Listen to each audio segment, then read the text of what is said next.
Buenos días, o buenas tardes. Good afternoon. Thank you. Thank you for your attendance.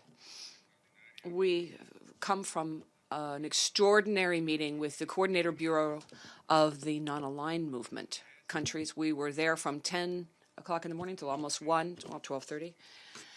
And at the meeting, we were receiving solidarity and thoughts from dozens of countries, including the delegation of Barbados, who spoke for all the governments of CARICOM. The delegation of Namibia referred to the South African development countries. I think 14 or 16 countries make up that group. So this is throughout about almost 3 hours of meetings. So not only do they express solidarity with Venezuela, but also respect for international law in the house and the temple of international law and civilized law. Here we have the Charter of the United Nations, which underpins this, the non-interference in internal affairs, respect of sovereignty. So this is opposition to the threat, or rather the threat of use of force against Venezuela in this case. So we're very pleased with the trip last night, and we met with Secretary General Antonio Guterres. We had a long meeting with him as well, very interesting. We're talking about deepening cooperation between the United Nations and Venezuela in those areas of the economy where it was very impacted by this international assault or aggression led by Washington.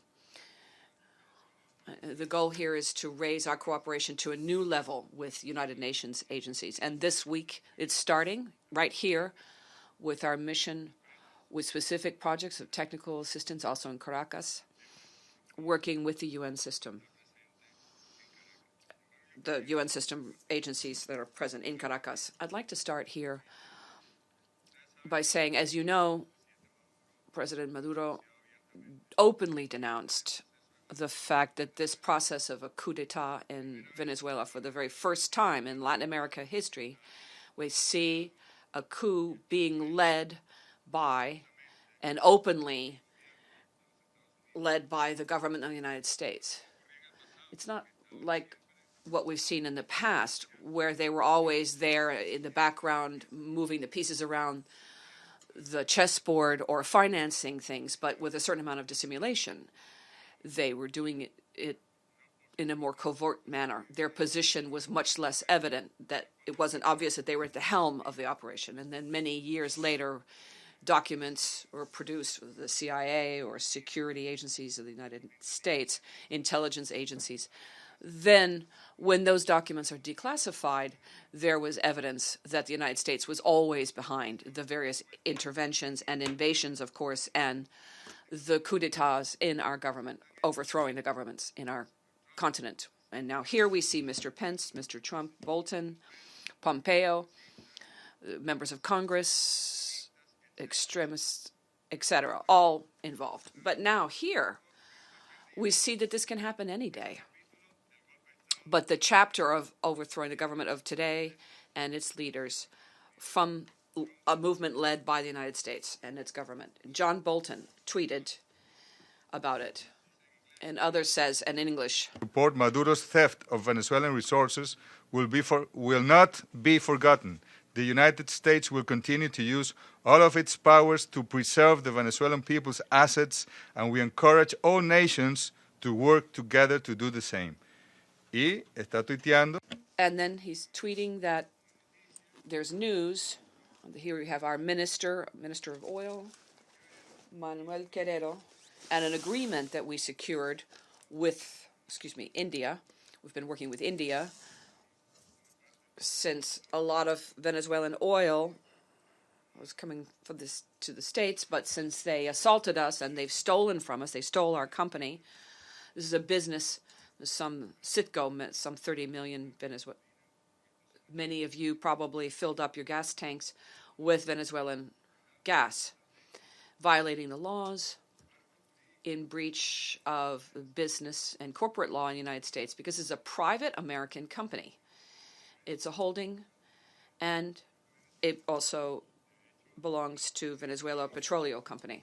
And I think even the legal justification for this kind of investment in the United States was fairly weak. It's almost a communist approach, the approach taken by this government of the United States. But for those who don't really understand what he's saying here in this tweet, Mr. Bolton is saying that the companies that support Maduro's theft of Venezuelan resources will not be forgotten. Underscore the threat here, will not be forgotten. All of the powers of the government, of the most powerful government of this planet, will be used to preserve the assets of the Venezuelan people, and we encourage all nations to work together to do the same. So what he's trying to do here is give orders. This is a dictatorship that they're trying to impose on the world, unilateralism and its maximum expression. And that's why in the meeting of non-aligned movements just a few minutes ago, there was a rebellion against this dictatorship, a defense of multilateralism, a defense of the United Nations Charter, of the principles and purposes enshrined in the Charter, and of course, the principles of the non-aligned movement, the principle of Bandung, which, as you know, these principles emerged to moderate extremism, to stop war, prevent war, to impose law on the world, and so there would not be intervention, senseless intervention in others' affairs in the world. Now, this can happen in any day of the year. There are communications, speeches made, tweets, and concrete action taken. The United States was seeking a certain amount of momentum by giving orders and trying to support a sector of Venezuelan opposition. They were promoting a military coup. They financed it, encouraged it, supported it in every possible way. And the national armed forces of the Bolivarian Republic of Venezuela stood firm, monolithically, and they stood by this constitution, which is the constitution of the 30 million Venezuelan citizens. And as a result, with the commander-in-chief, and the constitution indicates that that is the president, elected by Venezuelans, men and women. That's why it's so important to have this conversation. It's so important to be able to answer questions, because enough is enough. Enough with the lies. We are here to defend the truth of Venezuela. We are a government made of human beings, a government which is flawed, but a government and a revolution which are very broad, popular, and people's support. We have laws, we have institutions. We have 5 powers in Venezuela. And the fact that the United States would have a plan to intervene in Venezuela, that's what it's doing. It's openly intervening. But even President Trump 3 or 4 days ago once again said we will not discard the possibility of using military force against Venezuela.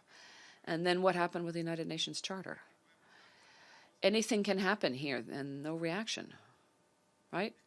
Article 2 of this sacred charter for us, to achieve the goals enshrined in Article 1, the members will proceed according to the following principles. The 4th principle says, members of the organization will refrain from resorting to the threat of the use of force attacking the territorial integrity, independence of any state, or anything that is incompatible with the purposes of the United Nations. You can't be clearer than that. So, as we were saying, we've come to New York, and we've met with a number of people, and we'll continue to meet with permanent representatives of a number of different nations. Last night, we were sharing in the reception celebrating 40 years of the very admirable Islamic Revolution of Iran. We were there at the reception and shared with a number of our colleagues there, and we will continue. And of course, as we were saying, we will continue holding firm. Venezuela wants to deepen its cooperation with the United Nations because President Nicolás Maduro has assumed a new presidential mandate, started a new term in January. On a Saturday, we were meeting with the UN country team in Caracas because we believe in the United Nations because we believe in multilateralism. And when there are fascist outbreaks or outbreaks of those who were vanquished in the Second World War by the people, outbreaks of what we see what emerged from the victory of mankind, with this institution emerged from the rubbles of the war. And now what we need to do is strengthen the institution that emerged from that war and prevent the dictatorship that some would wish to impose on the world. And in Venezuela, on a smaller scale, we see that men and women are moving forward with their lives. So, welcome, and go ahead, please. Por favor. Thank you, Mr. Minister, for this press conference. My name is Valeria Robecco, and I'm with ANSA, the Italian Newswire Service, and I'm the president of ANCA, so I thank you on behalf of ANCA for this press conference.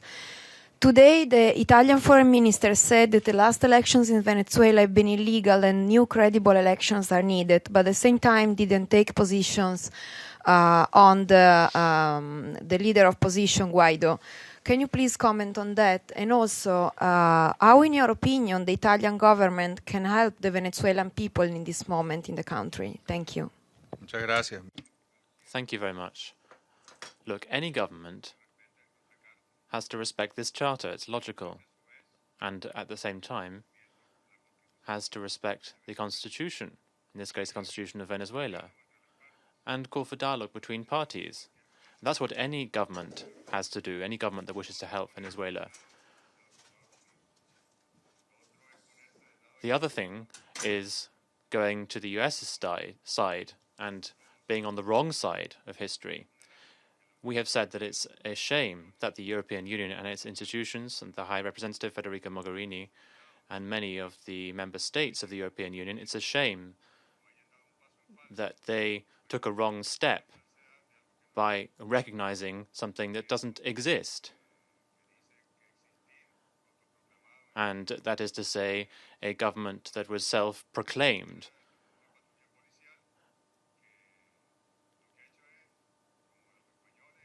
And this is something that, if you Europeans like a football metaphor, well, if you like, they've been caught offside in this case. In this case, the government of Italy has been very mindful of the situation, and they wish there to be a Venezuelan sovereign solution to this situation and not to be imposing a solution, which is what the US government appears to want. We wish to see consistency. Thank you. Gracias, Canciller. Thank you very much, Foreign Minister. One question that has been heard is, why is there not opened up a humanitarian pathway in Venezuela which would allow for humanitarian aid not to be politicized? You have spoken about accusations from the US, but we have heard that clearly humanitarian aid, there are people who are calling for humanitarian aid to come into the country freely. There are stories about a lack of food and medicine, and this is reports from the United Nations. In this visit, would you be willing yourself to call for a humanitarian pathway to open up? And perhaps this is something that the SG himself could call for to ensure that it can get through. Colombia. Well, in fact, the Colombian media have been talking about a show in Venezuela. Since the executive decree was signed in 2015, they started to say that the intermediary bank couldn't be used, they didn't have access to international financing, and then formally in August 2017, with a cost which at a minimum in various studies, there's some that said it was even more, but at a minimum with the illegal confiscation went beyond even $30 billion. So a government that is threatening you with the use of force, threatening you with an evasion, with a blockade, that gives orders to other countries for them to block you, do they really want to provide you with humanitarian aid? Let's be serious. That would be quite absurd. This is a hostile government that's killing you, and then they want to help you out. That doesn't make any sense. So let's be consistent. If there's a blockade on Venezuela, well, you need to lift the sanctions, because the United Nations Charter doesn't give any legal authority to the US government to impose coercive unilateral measures outside international law. That is the truth, and that is the reality. And what is even more shameful is if we talk about $20 million in comparison to the billions of dollars, if you look at access to raw materials and access to the industrial park. Well, let's not be so hypocritical in this conversation. There isn't a humanitarian crisis in Venezuela. There is an economy in Venezuela that is subject to a blockade. We have been able to recover significant levels of consumption in Venezuela with adequate distribution of food, with hundreds of thousands of tons of food in Venezuela being distributed. So let us not give in to the show, CNN, Fox News. We're talking about a bridge on which the situation hasn't changed. This is a bridge that has never been open.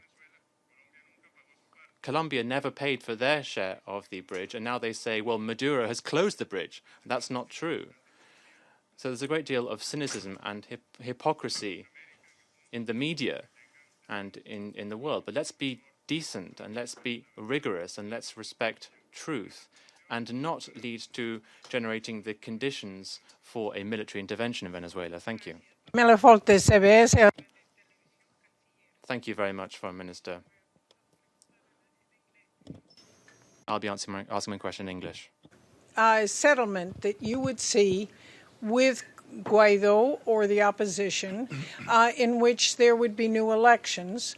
And why do you think there are so many other countries other than the United States that are also calling for new elections? Okay. Thank you. Muchas gracias. Miren. Thank you. Well, look, this constitution is very rich. It's the most complete constitution. You know that we say that quite modestly, but not modestly. It's the most complete constitution in Latin America. It contemplates thousands of paths for political change. All the variations are here. We don't impose conditions for negotiations, and we never did last year in the Dominican Republic. They said, and I said to them, and the government of the United States, and as a result the opposition, and then as a result of that, the governments of some European Union countries, they say, well, Maduro wants to talk to waste time. But the opposition of Venezuela made Venezuelans lose and waste time. They didn't respect the constitutional principles. They didn't want to continue forward. And they were actually quite satisfied when finally a date was set for the presidential elections for the following year. They said they wouldn't sign the agreement in Santo Domingo. The president was there. The cameras were all ready. We were very embarrassed by that. This is with the former president Rodriguez Patero. The Venezuela delegation was there to sign the agreement. It was printed on paper. The lights were there. The cameras were there. Everybody was ready to click. And they were there with Rex Stevenson, Manuel Santos, who were all in Bogota. They were all there to sign the Santo Domingo agreement. Why? To generate this whole situation. What they did was make us lose the agreement, make the world and the international community wasted time with this. They called us to sit down there, and it was the opposition in Venezuela that caused this situation. That's why President Maduro is insisting in Miraflores, in Caracas, in the national park in Montevideo, Mexico City, Beijing, wherever you want. We'll sit down. And in 15 minutes, in 15 hours or 15 days, we're prepared to do that because we are a sovereign state. We are the Venezuelan people. And we have an independent opposition. And even the extremists pick up the phone and they get orders. And the first is Raul, then Bolton, then Pence, and then Trump. And they even have meetings in the White House. And they're going to introduce someone to us, and we have everything. they're supposedly refugees, enjoying the status of refugees with the Colombian government. There's all sorts of confusion, but let's not lose sight of the evidence and the attempt of assassination of not just President Maduro, which is extremely serious, but also public powers last August in Venezuela. This is an opposition which is betting on civil war, on violence, and on a coup d'etat. Now, they are our brothers and sisters, all of them, leaders, deputies, whoever. They are compatriots and brothers and sisters. So we have a duty to sit down with them, but there's a whole body there. There's a mechanism that was created, a mechanism created in Montevideo. It was created very carefully, with a very clear methodology, with neutral countries who were concerned about Venezuela's situation. We sat down and we called it the Montevideo mechanism. We can use that mechanism or the Caracas mechanism or the Constitution. Everything is possible. Yes, you in the back, please. AP agency. Minister, the Secretary General insisted on a number of occasions on his offering of good offices.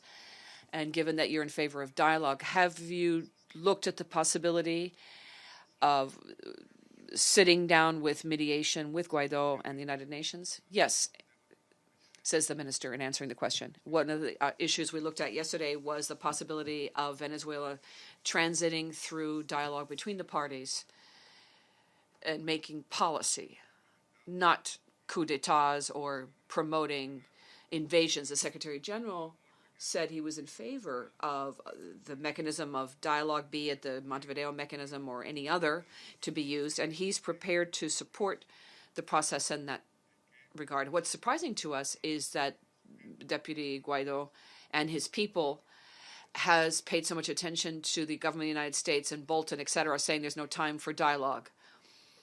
And they're saying that Maduro just wants to get time on his side. But we need a necessary process of independence, decolonization. The opposition in Venezuela needs to decolonize. And most of the militants of the opposition in Venezuela, there are many millions of Venezuela, are against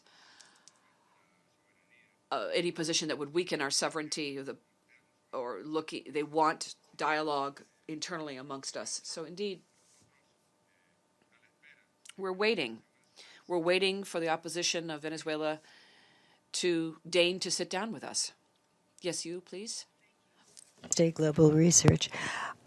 Shortly after you were here speaking at the Security Council, the Wall Street Journal published an article saying that after the U.S., if it succeeds in changing your government, they will then go after the socialist government in Nicaragua and Cuba, which explained to me why Mr. Pompeo blamed Cuba for helping Venezuela.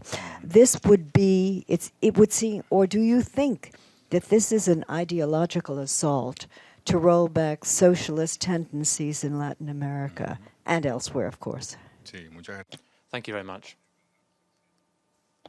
Pero en todo caso, in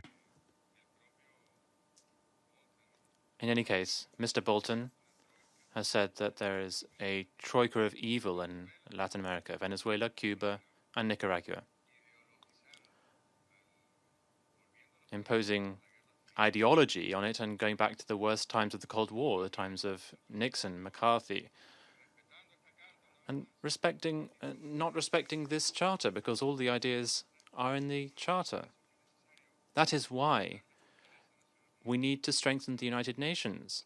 We need to strengthen international institutions that do uphold international law and avoid the dictatorship, the imperialist dictatorship of the United States.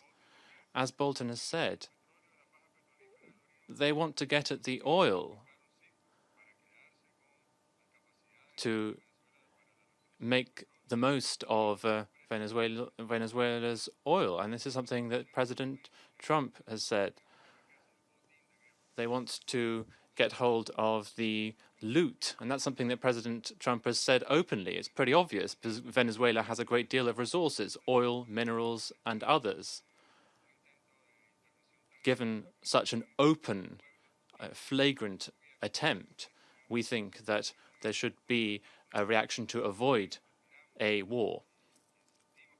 And we have seen, for instance, we have seen that there are going to be demonstrations in front of the White House, in fact, to ensure that we avoid a situation where there would be bloodshed in Venezuela. And in fact, this is something that we've already seen. Suffering is something we've already seen, because sanctions imposed by the US have already led to immense suffering. And if it goes further, then Donald Trump's hands would have blood on his hands. So that is why we want to avoid a coup d'etat. We want to avoid any kind of intervention in Venezuela, because it would only lead to an even worse situation, and it would be a situation akin to what happened in Vietnam. And that is why we saw that there has been a letter that has been signed by millions of people in Venezuela and Latin America and many people in the world, including in the United States, to ensure that it is the people, ultimately the sovereign people of the United States, after all, who can stop the madness of Trump. Microphone for the speaker, please. James Bays from Al Jazeera. It's pretty clear for you, I think, when you wander around the United Nations, that the members of the United Nations are divided. Some support your government, some don't. The members of the Security Council are divided. They are, though, united in trying to avoid violence. You yourself have just spoken about avoiding bloodshed. Will you make a pledge to us here and now that your government will not use any sort of crackdown, any sort of repression against peaceful protesters? Madam. Look, indeed, in the dictatorship that they're trying to impose on the world, there are those who are following the steps of the dictator and those that don't follow in those steps, those who are free, those that are not. We understand that. The dictatorship, the neo-imperialist colonial dictatorship, is managing to get support and sympathy, or as Bolton said today, either do it for the good reasons or the wrong ones. Follow my footsteps here. Get ready. And it's unfortunate that some countries, especially the Europeans, we understand the ones in Latin America, these governments are entirely subordinate to Washington. It's like a big corporation with Trump as the CEO, and all the soldiers, the presidents of Latin America follow. They want to make sure that they get in the good favor of the CEO at the top, Trump. So we understand that. But in our country, there hasn't been repression since before the Bolivarian Revolution, when we were students. Jorge Arreaza, President Nicolás Maduro, was a leader of the movements. There was repression and crackdown on a daily basis. Security forces had been used by the United States government. A well-known Cuban-American terrorist was at the helm of the security forces at that time, the supposed democracy in Venezuela. So it was a daily occurrence. We had 4 months of political violence in the streets every single day. There was a structured plan in place calling for the various institutions to destroy this one, do this over here. 4 months. And what did President Nicolás Maduro do? Resolve with militarizations and crackdowns and repression? No. He was based on the Constitution of our country, Article 8.4.3. The National Assembly on the 30th of July was constituted, and the next day there was no more violence, no more protests. The next violence occurred after the elections of the Legislative Assembly. There was burnings. They persecuted people, armed forces and the militia, who were trying to protect the election. And despite the violence, the terror, despite the media and the calls of the United States government and Latin American governments, more than 8 million Venezuelan men and women went to vote. Despite all that, we have always sought solutions in Venezuela through democracy. A couple more questions over there. Thanks, Minister. Michelle Nichols from Reuters. Just a couple of questions on humanitarian aid. The UN says there's a problem with hunger and preventable disease in Venezuela. Are they incorrect? And did you discuss, the Secretary General has said that the UN is ready to ramp up humanitarian aid for Venezuela. I'm gathering you would see them as a neutral operator. Did you discuss this last night? And what was your message to the SG on humanitarian aid? No, fíjese, ayer no se Well, we spoke about this yesterday. We spoke about deepening cooperation with UN agencies in those sectors of the Venezuelan economy that have been affected by the kind of warfare we've seen, the new kind of warfare, international economic warfare, if you like. That's why we said, let us lift it up to a higher level with the teams that are already working in this domain. Is the humanitarian aid going to be sent by the United States, those who want to invade us? Well, the International Red Cross have already said that they won't be part of this spectacle because it's already been politicized and it's not neutral, and they're looking for a provocation.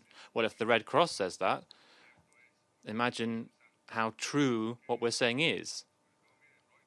Even if you just look at Reuters, don't fall into this spectacle. There are cases in the world, like in Rwanda, but there was a coup d'etat before in Venezuela when there was a great deal of stories about Chavez back then. And then all those stories were proven to be completely false. But the media helped fuel these rumors back then.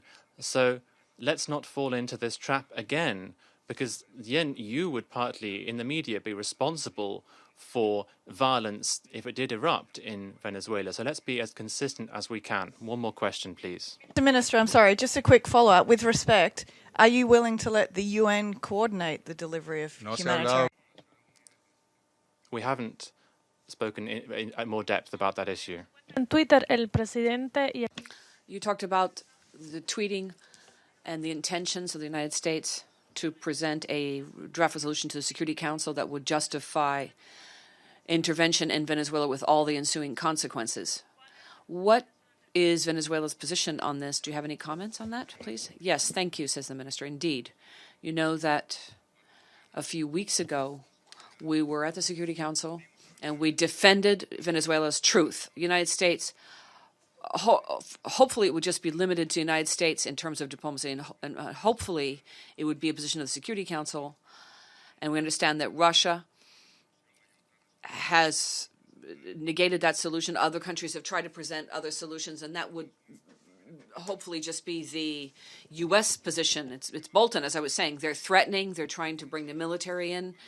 They're threatening the Venezuelan people with an invasion. So, well, they're playing on all the different fields, but it's not viable at all. The Security Council and we will insist through all possible diplomatic means to guarantee peace in the Bolivarian Republic of Venezuela. You, madam? Mr. Minister, Edith Lederer from the Associated Press. You said a few moments ago that we're waiting for the opposition in Venezuela to sit down with us. Is that without any preconditions? And also following up on my colleague's question, have you asked the United Nations to step up the delivery of either food or medicine or anything else to Venezuela? Thank you. Thank you. What we have asked the UN and the world is to promote the lifting of sanctions and to get rid of the blockade against Venezuela and to lift the seizure of our assets and the $30 billion. So we're asking to have what the Venezuelan people have and nothing more than that. And ultimately, these resources will be used to produce what we need in Venezuela. As you know, Venezuela has an economy that is dependent on imports, and this is something that we have seen that has been promoted by our aggressors this time. We read an interesting article yesterday in the New York Times, or last week. The rapporteur of the Human Rights Council spoke about how these sanctions against Venezuela are harming the Venezuelan economy. They're harming the people of Venezuela who need these resources to be freed up. You asked about dialogue. How can there be preconditions between Venezuelans? It has to be, the government has been saying, you're Venezuelan, I'm Venezuelan, let's sit down together, we have our constitution, and let us sit down and engage in dialogue. Let us try and find a solution without any kind of strings attached or any kind of precondition. This kind of arrogance would just hinder dialogue, and that's why we say that we're waiting for the opposition to get through its process of independence from the US government. This government that is so terrible for humanity at the moment, and then we can sit down with the opposition and agree and negotiate in line with the constitution and find a Venezuelan solution, a Venezuelan political solution, given this backdrop. Thank you very much indeed, and a very good afternoon.